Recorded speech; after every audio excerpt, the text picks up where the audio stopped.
Жон Рональд Толкин зөвхөлөг бичсэн Сэрар Стивен Кингийн зөвхий улхаараас ч хөгжүүлж чаддаг тамд очиж Турбадрын гэсэн жижиг Зурбадрын хоёрын зөвхөн зочисхийн сэрлээ. Ганагийн сүгт тавтай морил.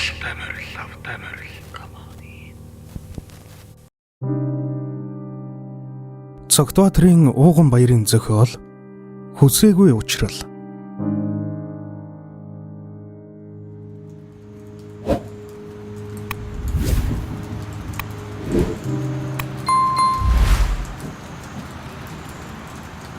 Үгүй ээ. Энэ бороо бүрч зогсох янзгүй шивэрсээр л байх шив. Хотын зам талбай гудамж бүхэнд гэрлүгэ ярсан хүмүүс дөргөн алхалж зарим нь бүр гүйж угаад. Гэхдээ зарим нэг залуу улсууд гараагараасаа хөдлөлцөөд энэ борооноор тайван зугаалж байгаа. Харин миний суусан энэ микроавтобус машин зам дээр түгжирчгээд мөд хөдлөх янзгүй болчихлоо. Хорвоо тэр чигээрээ борон туслуудад шалж идлэн нурж бүх юмс цайрч саралтан харагдаж байна. За энэ өөдөөс хараад суужчихсан нүүрэндээ масктай эмэгтэйг нэг л харсан юм шиг санагдаад байх юм. Нүд нь тиймээ энэ нүд нэг л танил хэн нэг санагдуулаад байна. Хэн билээ вэ? Таньдаг ч юм шиг, таньдаггүй ч юм шиг. Над дээр харцсан үе тусаж тэгмэгцээ маш хурдан харцаа өөр тийшин шилжүүлж дээлдчих юм. За ямар хамаатай юм. Таньдагч байсан танихгүй чигээр өнгөрсөн амар. Энэ тухай мартъя. Хинч байлаа гэсэн энэ бүсгүй намаагч бас танихгүй болоод л ингээд чимээгүй сууж байгаа хэрэг. Тэгэхээр би зүгээр л хэн нэгэнтэй андуурч байгаа юм байлгүй те.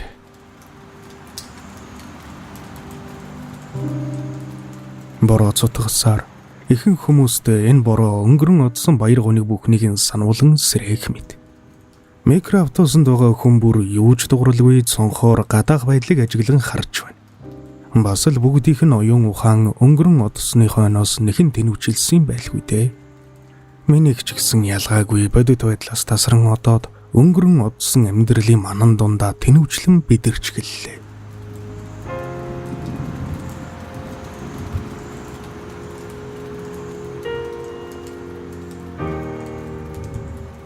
Дунд сургуульд сурж байхдаа яг ийм бороо шивэрсэн өдрүүдэд найзуудтайгаа ундаг дугуугаар хар ирчээрээ давхилддаг байсансан.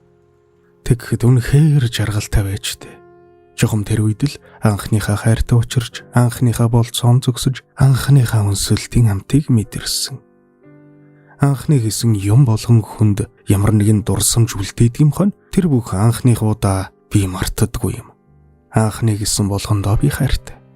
Яг тэр бороо орж байсан өдөр дугуугаараа их хурдтай давхиж байгаад булан тойрч эргэхдээ нэг хүнийг мөргөчгсөн. Эмэгтэй хүүхэд тэр тусмаа бүр яг миний үеийн хөөхөн охин байсан. Борон дондор шавхай туужсан дугуйны ард зархээ цагаан өмд цамцыг нь балиартуулж ёстой л нэг бөө юм болж хөвөрсөн да.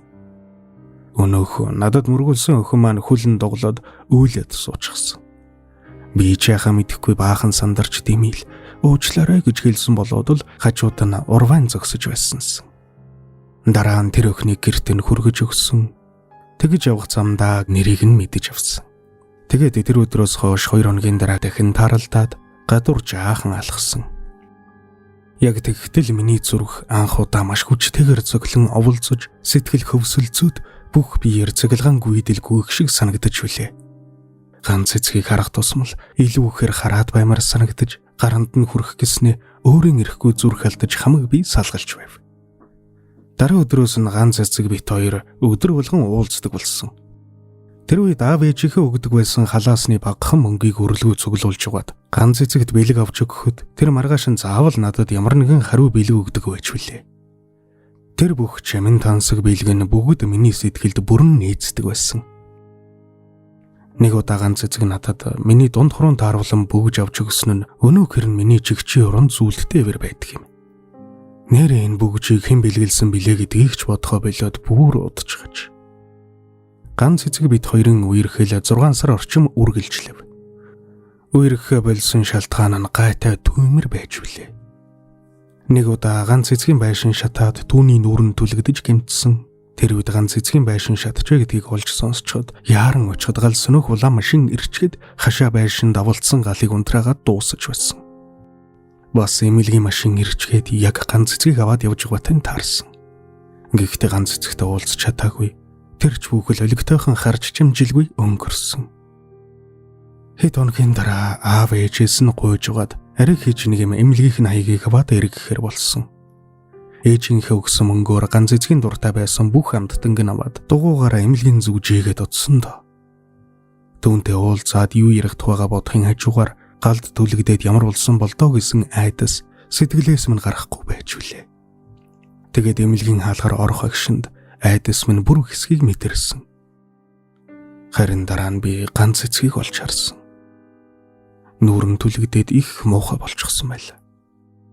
Тэр үед хүн харахын эцэсгүй мэрэл аимшигтай харагдаж байсан санагдах юм. Миний дурлаж шохоргож байсан тэр царай бүр ор мөргүй замхран арилсан байж үлээ. Тэгэхэд ганц эцэг намайг хараагүй. Би зүгээр л түүнийг нууцаар харсан. Тэгээд уулзалгүй зүгтчихсэн. Ганц эцэг намайг өөрийг нь харсныг ч мэдээгүй, ирснийг ч мэдээгүй.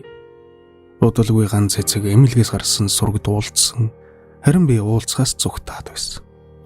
Миний хайрлаж дурлаж явсан тэр царай үгүй болсон гэж бодохоор ганц эцэгтэй уулзах нь ямар ч утгагүй санагдаж байж үлээ. Дараа нь ганц эцэг өөрөө надтай хэд хэдэн удаа уулзах гэж сургалж ирэхэд нь би дахиад л зүгтчихсан. Тэгээд л уулзаагүй. Ганц эцэгч би ч хэн нэгнийг хайхаагүй. Мэдээж энэ бүхэнд би л буруутай. Царайлаг сайхан байхад нь хажуунаас нь салахгүй үргэлж хамт явдаг байсан хэрнээ нүүрэн түлэгдээд царай нь муухай болсон хойно ийм зан гаргасан нь үнэхээр ичхүртэй байсан л та. Тэр үеэс хойш хэсэг хугацаанд ганц эцэгтэй битгий л таарлдчихаасаа гэж бараг залбирах шахам явдаг байснаа ааж мартагдчихтэй.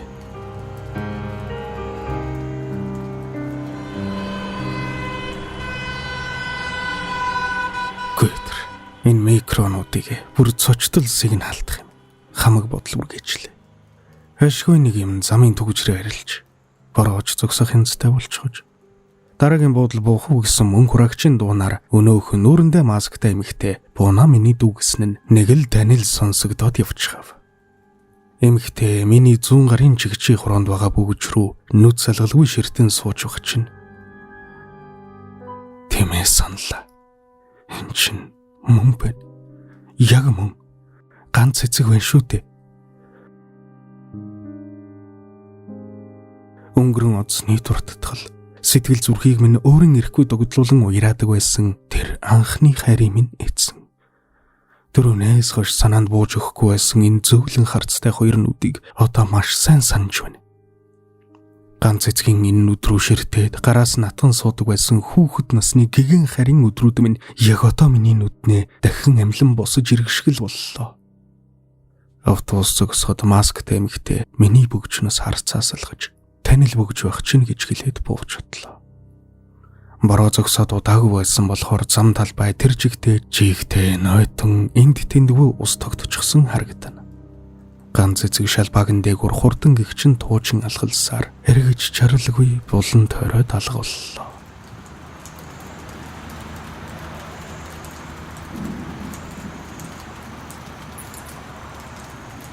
Зохиолч Цогтбаатарын Ууган баяр өгүүллэгийг сонсдог болгон уншиж эвлүүлсэн Ганагийн сувг 2022 он. Миний оруулж буй бичлэгүүдийг цагаалдалгүй, алгасалгүй үзхийг хүсвэл subscribe дарж, хажууд нь байгаа хонхыг дарж идэвхжүүлээрэй.